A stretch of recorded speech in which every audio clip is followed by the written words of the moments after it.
So those were all documentaries we made in the 90s, after the Marshall show. And we had it rolling. Then finally, in 1997 now, I had hooked up with the third influential person in my career, a guy named Santi Esposito. Santi had nothing to do with television.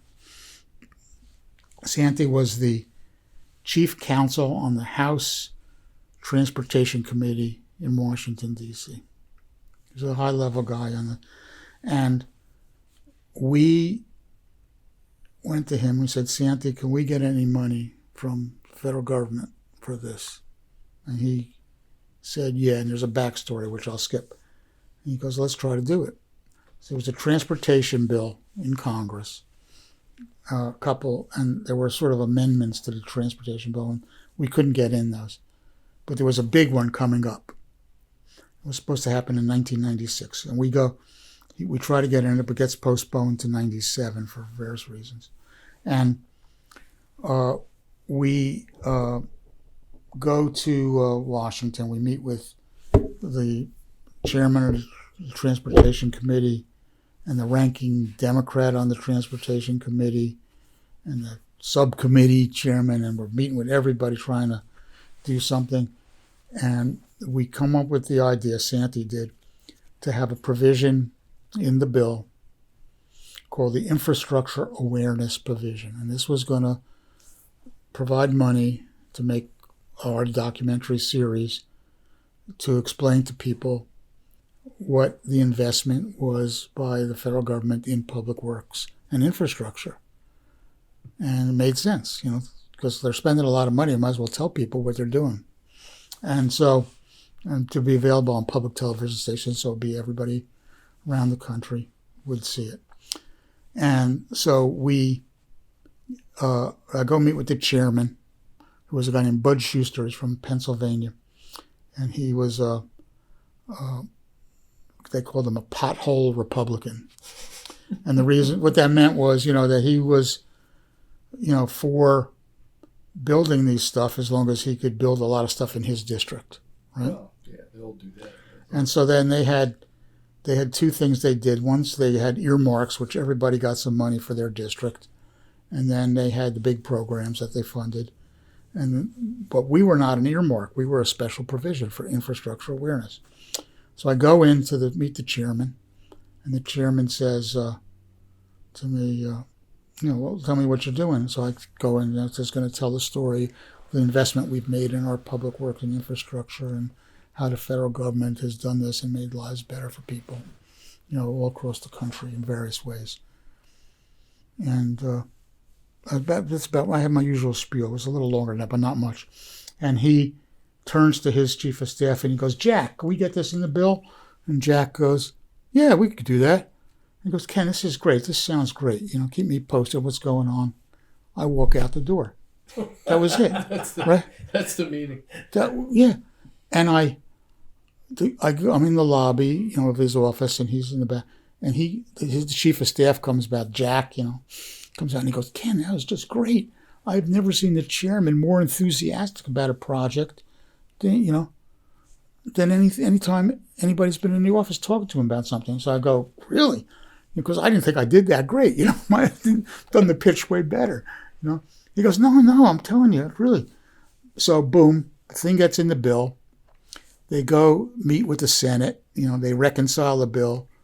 Our guy, my buddy Santi, who is the chief counsel, fights for us. No, you're not taking this out. The chairman wants it, The ranking member wants it. Everybody wants it. They go, oh, okay, great, So then the bill gets marked up, so it becomes public.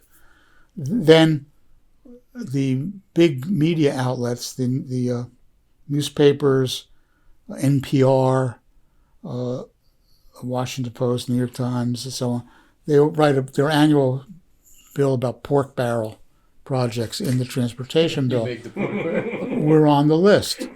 There's a museum of steam in Pennsylvania. There's, all kinds of, with research some of trekking. spiders, on the bridge, kind of bird crap, how it erodes the cables, and all of it, is whatever. Anyways, some of it's stupid, right? But ours was like a legitimate project. This was going to be something that really, was available to everybody. It wasn't just in one person's district, and it was going to tell the story of, what these guys do.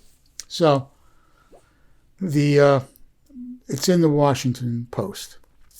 Not by itself, it was in a list of things that they thought were stupid. And then...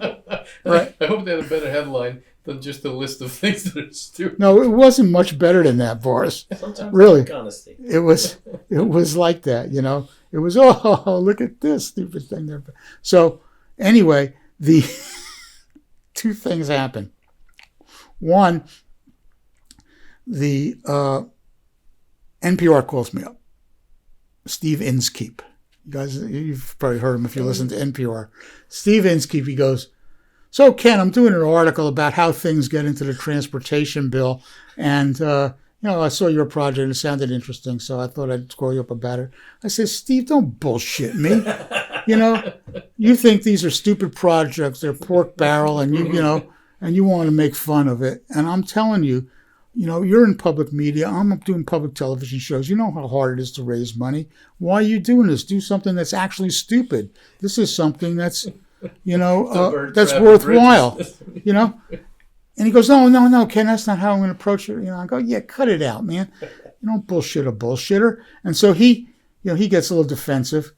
And he goes, well, and so I didn't really want to do the interview because I knew that's how it was going to go. But my public TV station said, no, you got to do it. You got to do it. But they were wrong, but I did it.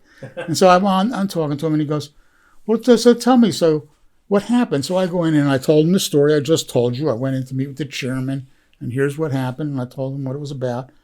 And he agreed, and, and we met with everybody on both sides, Democrats, Republicans, and they wanted to do it. Okay. Then he goes, but how did it actually get into the bill? I go, what do you mean? I just told you. He goes, no, but really, how did it go in me? Get in. I go, oh, you want me to tell you about the $1 million contribution I gave to the chairman's campaign fund? Is that what you're asking me about? So everybody in the studio, they start laughing, and he even starts laughing because he realized how stupid it was, to go that way. So anyway, he does the story. And I'm going to say, this is going to be a disaster because the story's going to go on and everybody is going to hear it. I'm going to get calls from everybody. And sure enough, that's what happened. Now, the story was actually not as bad as all that because he had me in it explaining it and it made sense, but still. And then so the calls come in and I said, I'm not calling anybody back because, the next day they'll be on to something else. And, it's the last thing I need is for one of the Republican budget deficit hawks to say, we're spending too much money, we got to spend less. And my poor little fucking project is, compared to the amount of money they spend, Yeah, right? Were you kidding me? They were spending that was about $200 billion, $billion, right? Steam Museum out. So the calls come in, I don't return any of them. I think 6 months later, the show The West Wing starts. Remember The West Wing? Yeah. Mm-hmm. Martin Sheen, right, isn't it? The president. Where is he now when we need him? And he Now, where's Charlie Sheen? yeah, right. Yeah. I'll vote for him. Yeah. If you want to search Right, this. yeah. Well, that would be more like the Clinton White House. Right? Worse. Worse. So but it's season 1, episode 5. And the staff is in the president's office, but the president's not there yet. And they're talking, and they're going, guys, did you see the transportation bill came out? Oh, my God. All the pork in there, it's unbelievable. There's money for this. There's money for that. There's money for a public television documentary. You made it into West Wing. Right, so, but it was too late then because the bill had already passed. And the day it passed, jump back about a few months. It's Memorial Day of 1997, and they're voting on the bill. The Senate had passed the bill. The House was voting on the bill, and then they were going to adjourn for Memorial Day. The kids are packed in the car. Janet's ready to go. We're going down to Long Beach Island for the weekend, and the vote's on C-SPAN, and I'm watching it, and they have the counter. Well, the only person who Goes watched up. it was you. No, yeah, right, yeah. There were me and 3 people in Washington watching it, and it's going up, 170, 190. You need 218, and it gets to 218, and it went beyond that.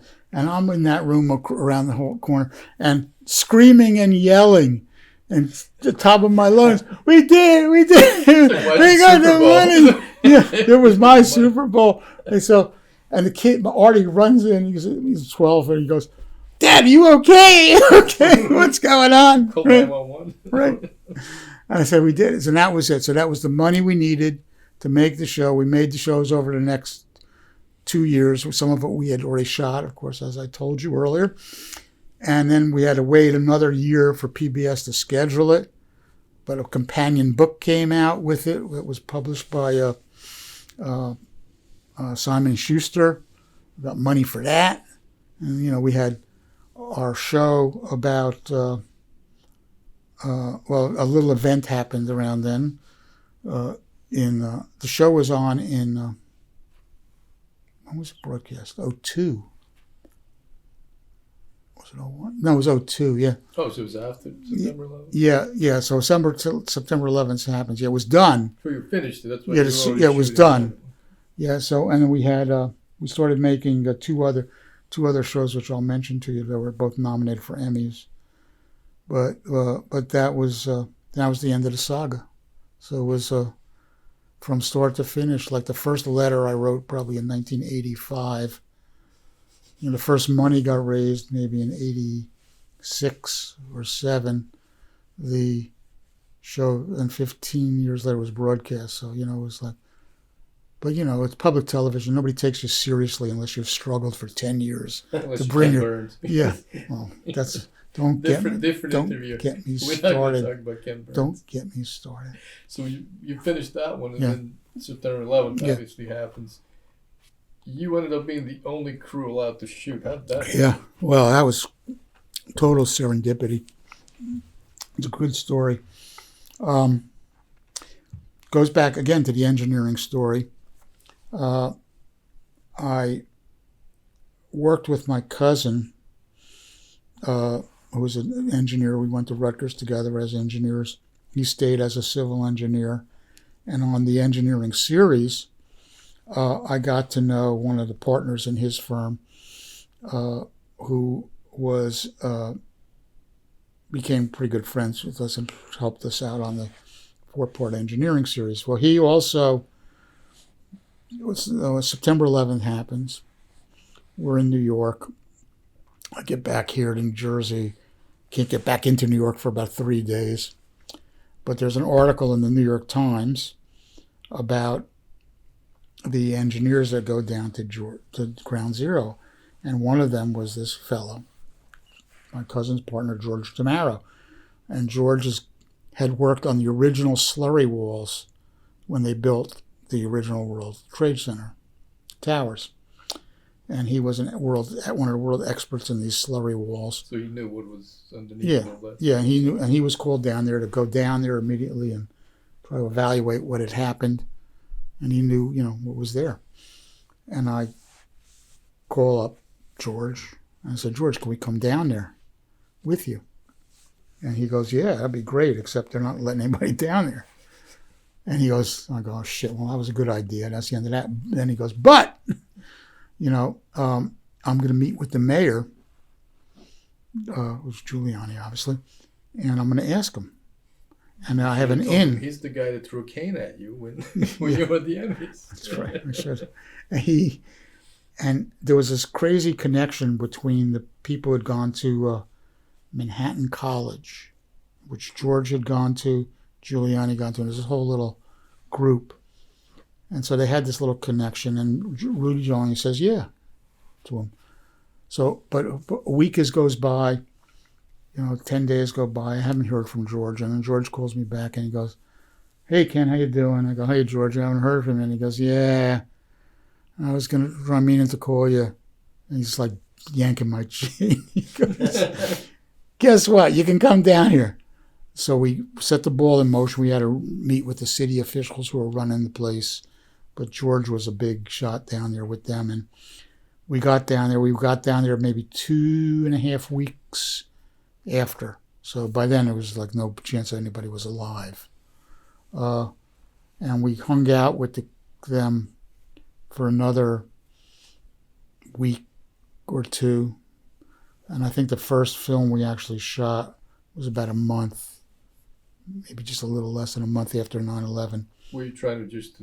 Well, we didn't want to freak people out, Right, you know. you didn't want to show up with cameras. We probably wanted to establish... The firemen were inconsolable. My brother-in-law was there, so I always Yeah. wondered if you actually came across, because he was there. Was he a firefighter? Yes, now he's retired, but he's a Yeah. firefighter. Well, they, with good reason, they were inconsolable. They'd lost 340-something people, I think. The city workers there, the Port Authority people, they'd lost a lot of people, and just the regular civilians that were down there, right? So people were very emotional. And we didn't want to, be pointing cameras in their faces, asking them questions about that. But once they got to know us, and then we did it. And that resulted in the show that we wound up broadcasting exactly a year later. I think it was the 10th of September, 2002. And that was a kick-ass show. And there were so many shows on then that it didn't really kind of get kind of awards that it should have. But it was a beautiful show. We had score. Everybody worked on it so hard. They were really into it. We had created a dynamite website with it. We had a great score written by this great jazz musician named Hayes Greenfield. He's a friend of ours. We'd worked with in the past. We covered it from soup to nuts. And How long did you shoot for? Well, I think we finished shooting when they had the final ceremony there, which was probably in May. So you went from September to May. May, yeah. Yeah, it was 8 months. Okay. So you saw whole... Yeah, everything from what you saw with the parts of the towers and buildings still standing till pretty much empty. How hard was it to go back every day? Oh, it was horrible. It was you couldn't do it, so we didn't actually do it. Almost after a while, we stopped doing it every day. You would come home, you would leave the day, and you'd have this, smoke residue on you. You'd be depressed as hell. If you were there, then there's a scene in the movie, just like a very emotional scene. But if you were there when they thought they'd recovered a body or the remains of somebody, there was a lot of heavy equipment making a lot of noise where they'd sound these horns and everybody would stop and sort of get quiet there. And then depending on if it was a firefighter, which they knew because the firefighters, were wearing, distinctive uniforms, so they'd know it was a firefighter or it was just another person, they would have a procession that went up.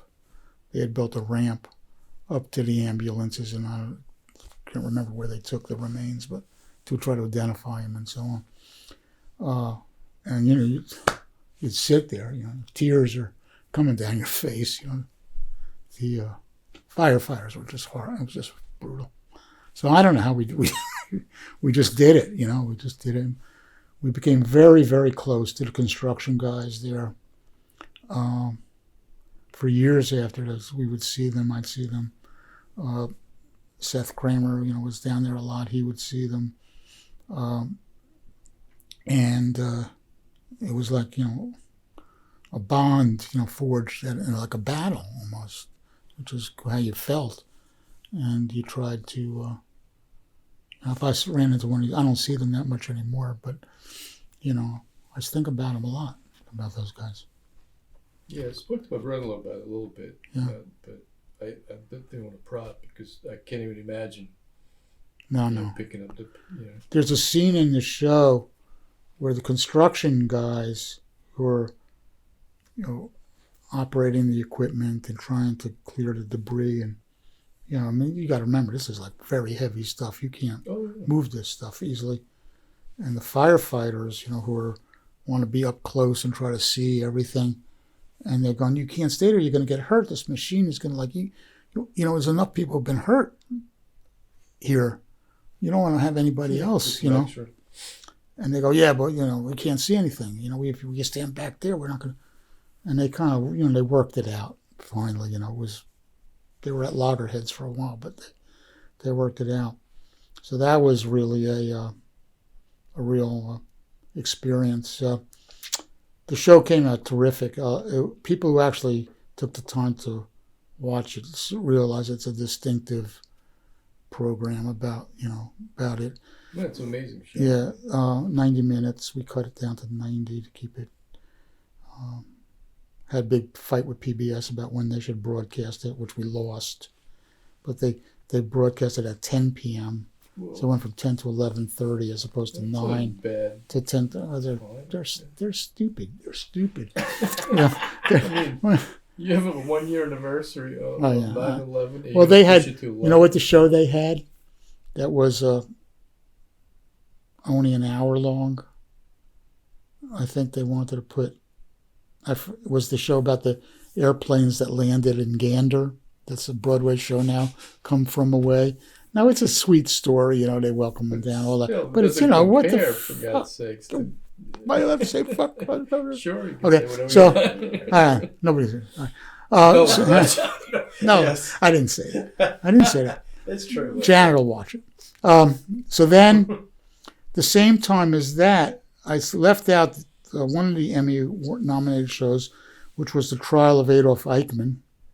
Oh, you did that after? No, that was that was broadcast in Before, mid 90s, 97, I think. And then we did the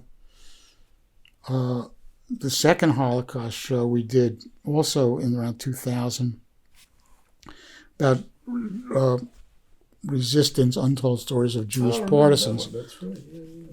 That also wound up getting broadcast in 2002, but it was also finished before 9/11. Just sort of all the way it worked out. So we had a lot of shows on that year. And those were very hard to make, those Holocaust shows, obviously, needless to say. Not like Jojo Rabbit, the comedy, Hitler dancing around. But we, and they were both nominated for Emmys, and they were good. They were both, I guess, awards, But you probably interviewed someone. Well, we interviewed a lot of people. In the Eichmann show, we interviewed people who testified at the trial or were lawyers at the trial. We didn't interview any of the judges; they were dead by then. But and a couple of journalists, I think, who were there at the trial. So those, and it's very hard to interview people like that. It had a very layered structure because you had the footage from the trial from 1961.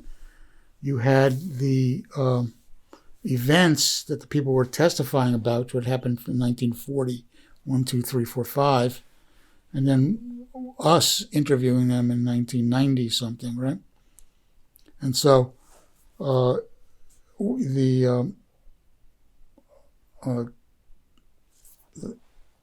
way those played against each other and, about their memories and their situation at the trial itself was hard for them to talk about, although they were the people who chose to talk about it at the trial. So in 1998, you would think if they're still around, they'd also still they would be able to talk about it then. But it wasn't easy for them. Oh, sure. And some people were just not able to do it. And then you see footage at the trial of people like literally going nuts, testifying. We again found the tapes, remaining tapes of the trial. It's a crazy story. 61 videotape is just coming into being. I've seen the Right? footage. Yeah.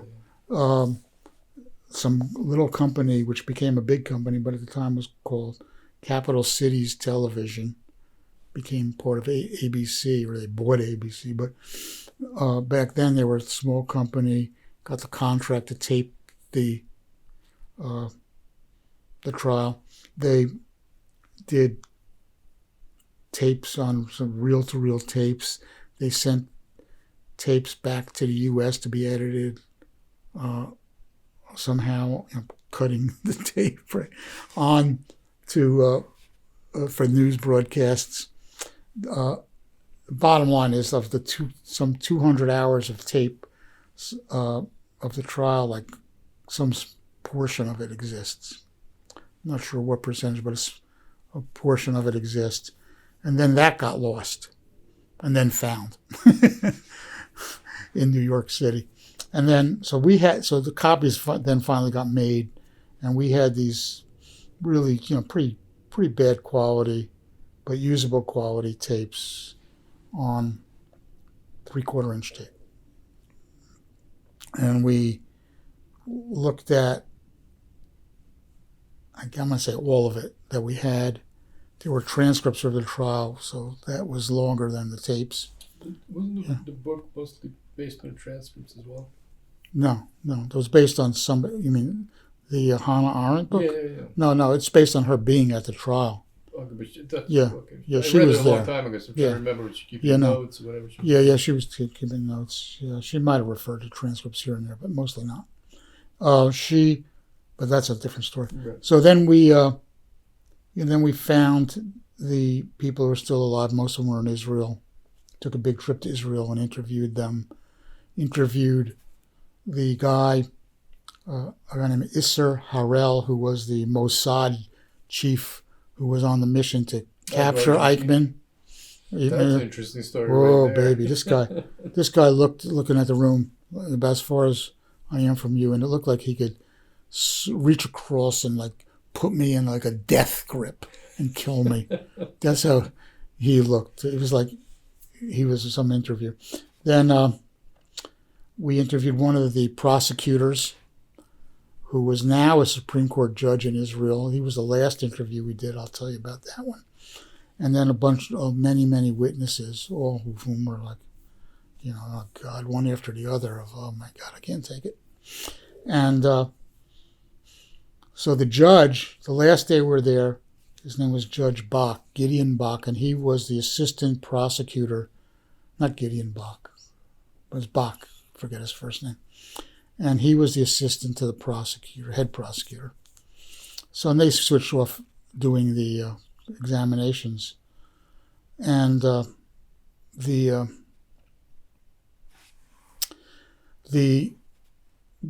Bach gets to interview this guy from Hungary. Now, Hungary, if you remember the sequence, was the last country from which Jews were deported because they were safe there temporarily, because the Hungarians were actually allies of the Nazis.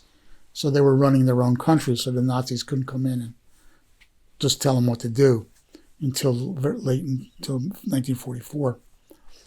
So they were somewhat insulated from what was going on around them. And there were some, rumors going on, but they didn't really have real proof, or they chose not to believe it. So the witness gets on the stand and he talks about they're getting deported, and they arrive at Auschwitz. The famous stories, they separate them into two lines, and he's with his son and his wife and his daughter. And the daughter and wife are sent one way, and he and the boy go the other way. Then the Nazi stops him. And I start crying, telling the story. It's so sad. And he says, "How old's the boy?" And he doesn't know how to answer it the right way because he wants to keep him with him. So he says, 11 or 12. And the Nazi goes, "No, he's got to go the other way. He's too young to stay here." And the guy panics. He goes, "Oh God, how is he going to find his mother? they're down there with all those other people. And then he goes, oh, okay, no, it'll be okay. Because his daughter had a red coat. Oh, is that the story that ended up in Schindler's List? That's right. So it's a true... That's based on a true story. Story. And he goes, oh, he'll be okay. He'll be okay. Because he'll see his sister with the red coat.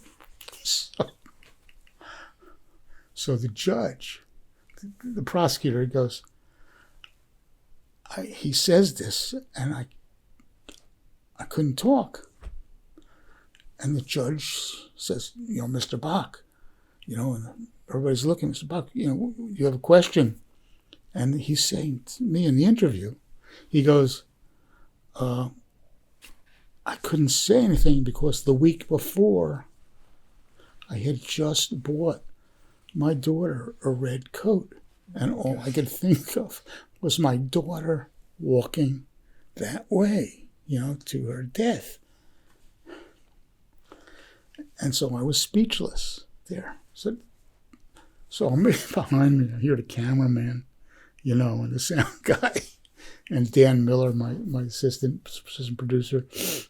They're all going, they're like crying, it's like they don't know, trying to hold it together during the interview, and that was the last interview that we did because he had just come back. It was our last day scheduled there, and so I go to Dan. I said, well, so how was the interview? He goes, what, are you kidding me? They were crying. It's like unbelievable. So that's in this show. A great, story. And then, Eichmann himself, was there, and we used great actors to do the voiceovers. It was simultaneously translated in the courtroom. Right. But they're not able to do it, with the right intonation of how people are actually saying it, but we're actors. Somehow, even with all that primitive technology, they had split tracks. So we could take out, the simultaneous translation. They recorded on like a 4-track or 8-track? No, that was 2 tracks on the 3/4, right? Or it was 1 inch. I don't know what the hell they did.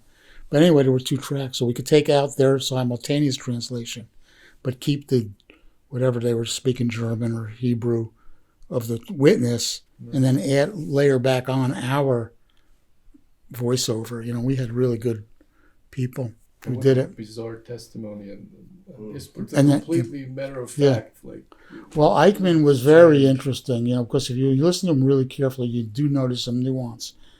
And there was a German guy testifying, and you could look at his look while he's looking at him, like with hatred. How dare you to betray the country, And the Jews, he could care less what they said. And then when he testified, though, he played the victim. Oh, yeah. He was the victim. Like you're going to feel bad for him. I was following, how could they make me do this? Oh, God, And I was, following orders. I was a small potato, and, it was all bullshit. And we hired this great actor named Brian Bedford, Tony Award-winning guy. He's English. And he took this job so seriously because he was the biggest part. And he just went, he said, this doesn't make sense. Can we change a word or two? And I said, yeah, if it makes sense, we should just change it. Really, the meaning is not changing. So some people might say that's not right, but it was okay. I thought it was okay. So that was a great show. The Jewish Partisan show was great. Similar interviews. Some of the people who took part in the war they're still alive. Yeah, they're dwindling obviously now. Yeah, there's very few left. We had 5 people in that show admit they had killed people. Well, right? You don't go to war and fight back. That's a kill. No, but Yeah.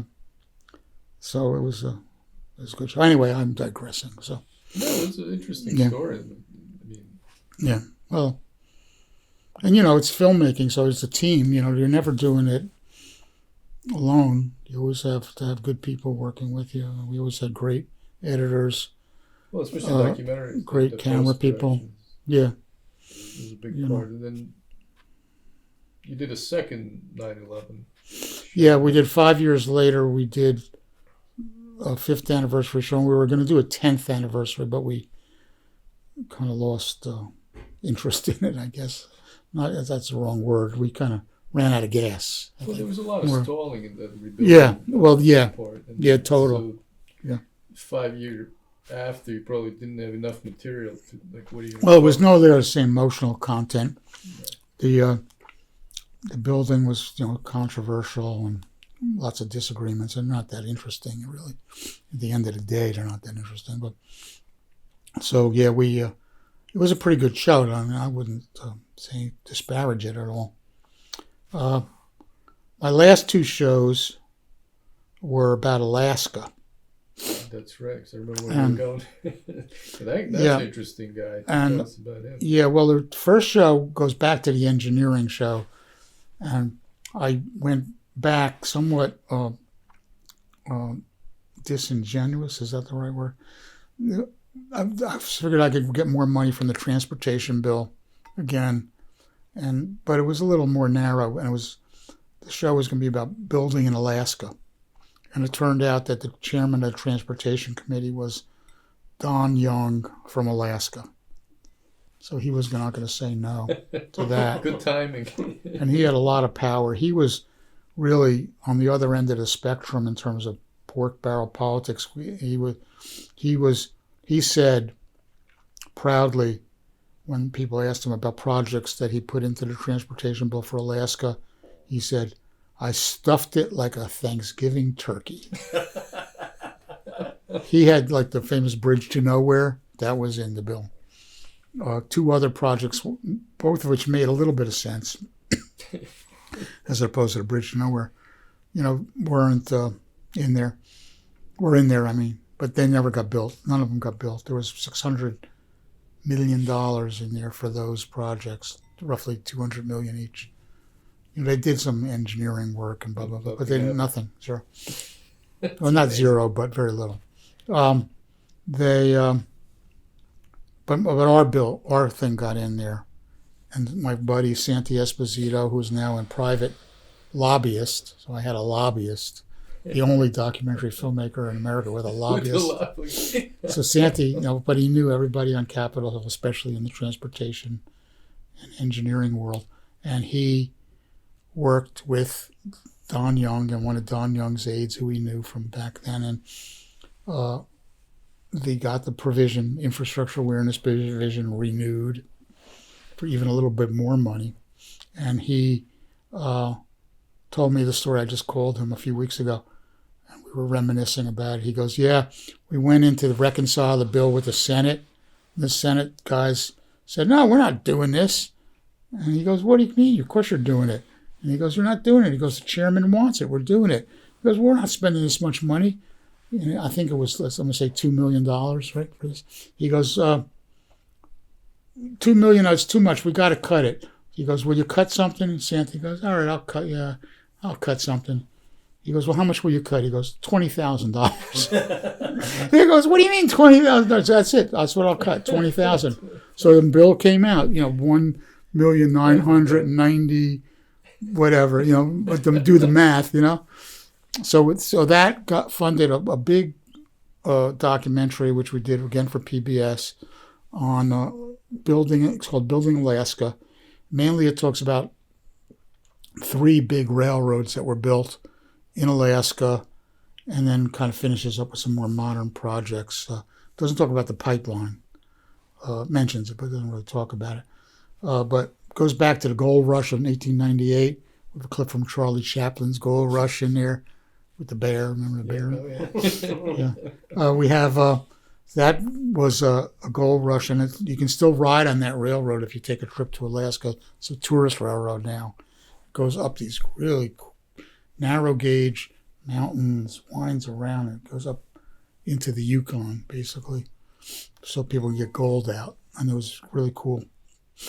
And you can still, like I said, you can still ride there. The second one was the Alaska Railroad. The Alaska Railroad was started in 1914, finished in 1923. World War I intervenes, built by the Corps of Engineers.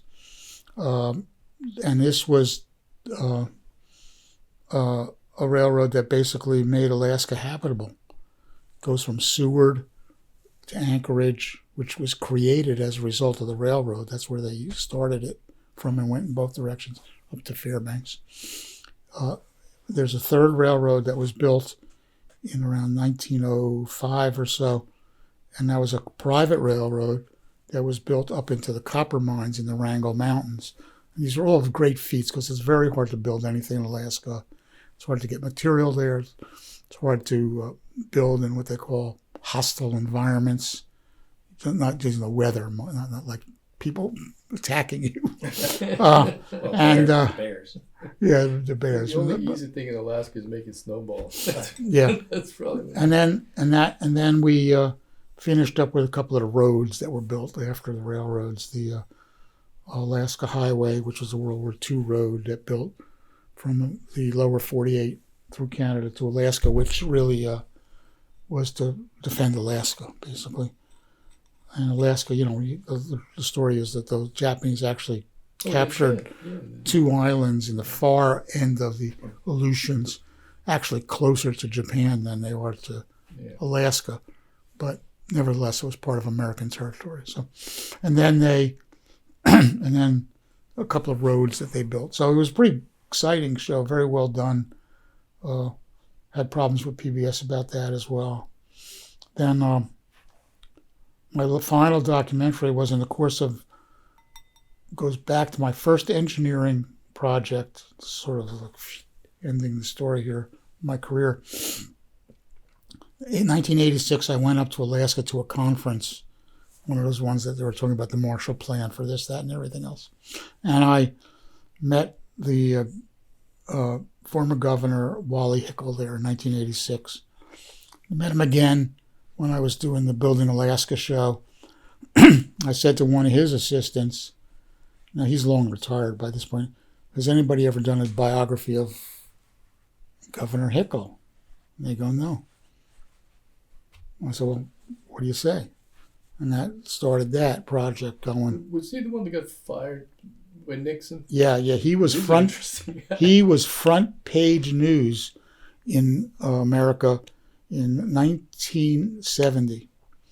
He'd gotten elected governor of Alaska, second governor of Alaska in 66.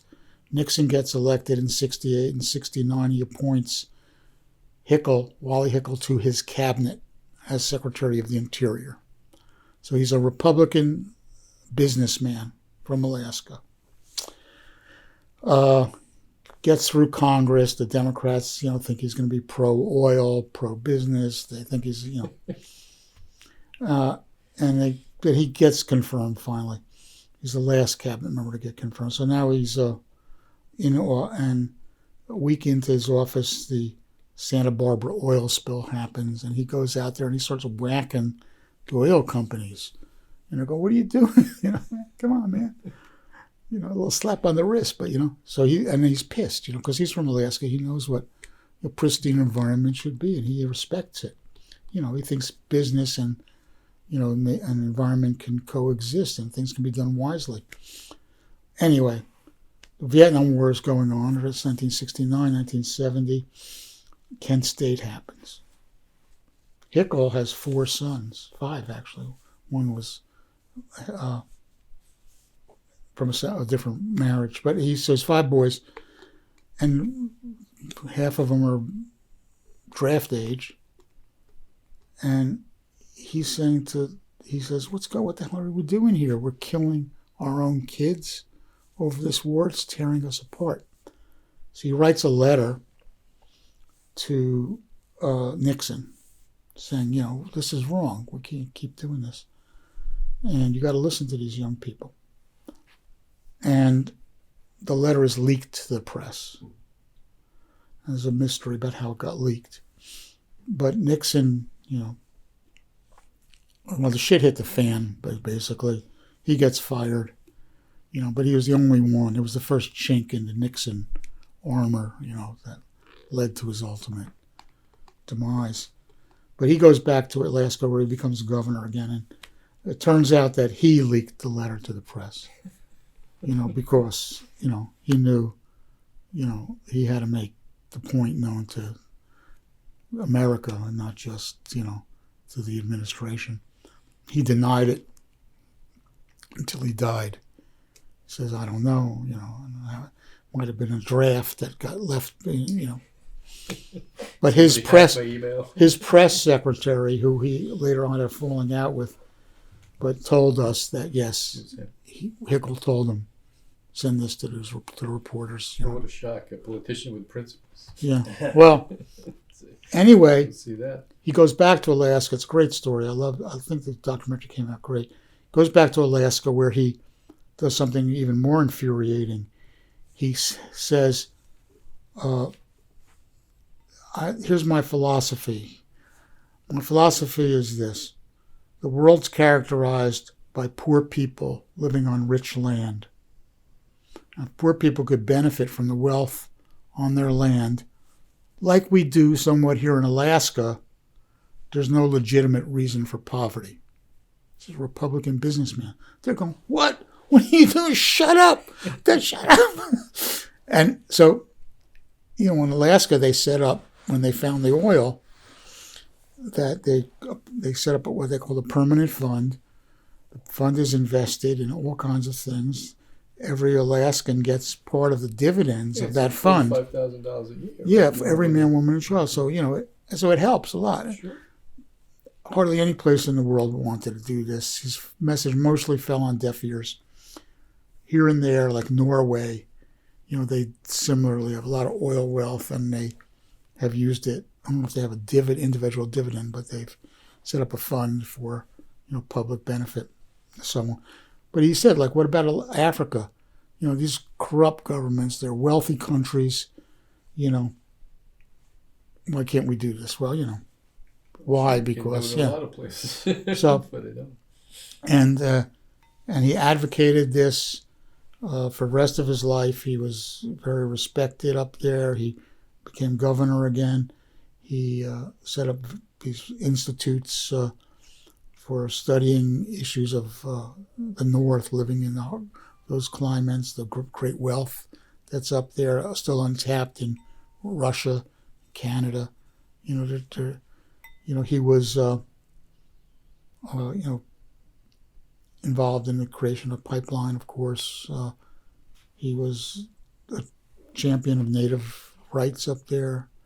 And there was obviously fights about all kinds of stuff, but mostly, he was a character, and he was a great speaker, charismatic kind of guy. So that was my last one. I sailed into the sunset after that, or into this tundra or something, Now, I think I've been involved in one or two films since then, but nothing major. The four people, at least, that I can know of, who worked for me, have gone on to very significant careers in documentary film business. Two of them are at Sundance right now. All of them had films in major festivals, including Sundance. Elise Steinberg, which did the Wiener documentary, which is a great documentary. Amazing documentary. You couldn't get right. I mean, you have to be in the right place at the right time. Yeah, sometimes it just happens. Yeah. Yeah. Then Seth Kramer and Dan Miller have done great movies about very unusual individuals, linguists, anthropologists, and they did a documentary about the Israeli baseball team that was in the World Baseball Classic and did surprisingly well. They did a documentary about Morton Downey Jr. that played the festival circuit. I remember that. Yeah. I remember him. Yeah. The first movies, shock. Yeah. Jockey or TV guy. Yeah. Downfall of American television. And then another one of our first employees, intern, started off with us early on the Marshall Show, where he mainly got cigarettes for our editor, who still smoked in the edit room. Not allowed now, I'm sure. But he made a great documentary called Left on Purpose about a 1960s, 70s yippie named That's right, Meyer. Jerry Rubin. Yeah, this guy worked with Jerry Rubin, and he had fallen on hard times. He lived in a small apartment in the village and was working in a community garden there. And Justin started off, I'm going to make a great, can I follow you around about the community garden? Small film, interesting character.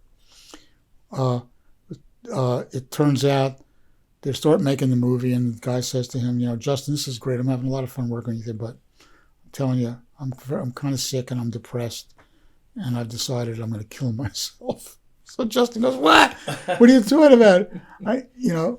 I can't keep filming you. You're killing yourself." So Justin, who's a filmmaker, tries to talk him out of it, and he can't, and he doesn't. But along the way, what's the thing? Wall Street. Where they take over Wall Street. What was that called? The Occupy. Occupy Wall Street, yeah. So he takes him down there to Occupy Wall Street, and he goes, "Yeah, we're back. It's like the old days, we're going to take over, we're overthrowing and he's living, he's back again, and about 2 weeks later, he sinks back into depression, and eventually he does that, and he has a handful of friends who are trying to help him, but they're mostly resigned to his fact that he's going to do it. And it's a really difficult story for Justin, and he made a wonderful documentary about it, played in Doc NYC. So the whole point of all that is to say I passed the mantle on to another generation. They're doing stuff, more better stuff. Yeah, maybe not better, but more. Their achievements are better. I never had a film at Sundance. Let me put it that way, okay? But I had shows that were seen by 5-10 millions of people. So I feel, I got my point across. I had the hubris, to call it that, to say I think I had something to say, and I could say it, in that medium of tell the stories. Perry Wolf, who I mentioned earlier, once had this great phrase. He said, documentary filmmaking is really not all that different than telling a story that you find interesting to your friends, and you hope that they'll find it interesting too. And I think that's a pretty solid way to describe the profession and what I did for about 35 years of doing it. So, and that's kind of my summation of it. It's a good way to wrap it up. Yeah. Well, thank you very much for sharing this with us. Yeah. Unless you have another question. No, this was awesome. But yeah, thank you so much. I mean, I knew some of the stuff, but some of the stuff. Yeah, well, it's a lifetime, It's a lifetime of doing this stuff. So, yeah. So I don't regret anything. I have a file cabinet of stuff I never made, but it's not going to get made.